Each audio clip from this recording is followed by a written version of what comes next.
araw po. It's a beautiful morning to all of us.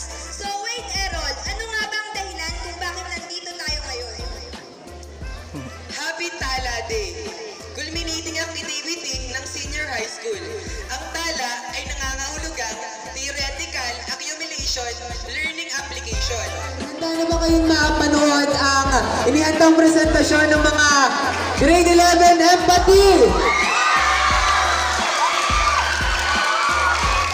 Inaanyayahan na po namin dito sa unahan.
Sa mga tala.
Sa nakikita ko napakaganda, may malaking tala.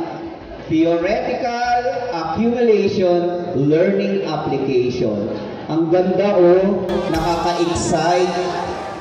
Tutulungan, makikisa tayong lahat. Ano? Pwede ba yun? Paumanhin sa mga tala dancers, hindi ako pinractice ni Ma'am Marilyn sa tala, kaya hindi ako nakasaya. Pasensya na, baka kayo mag-iing.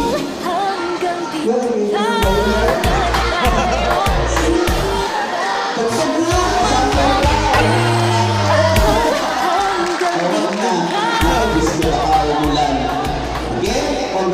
siya sa grade 11 and 12. So, nabanggit ni Mr. kanina na instead of immersion or on-the-job training ng mga grade 12 sa academic track, ay nagkaroon na lamang tayo ng culminating activity na kung saan isinilang yung TALA. Hindi lamang kami nakiuso sa TALA ngayon, but mas may sarili kaming kahulugan dito. So, yung theoretical, ibig sabihin ay guidelines, no, yung principles. Yan. Accumulation, ibig sabihin, na-accumulate or nakuha ng mga estudyante, naipon ang mga kaalaman, yung learnings, kaalaman at mga itong skills na to ay naipon and then ngayon ay ginawa or put into application. So, ngayon ay makikita natin sa mga bawat booth ang iba't ibang TALA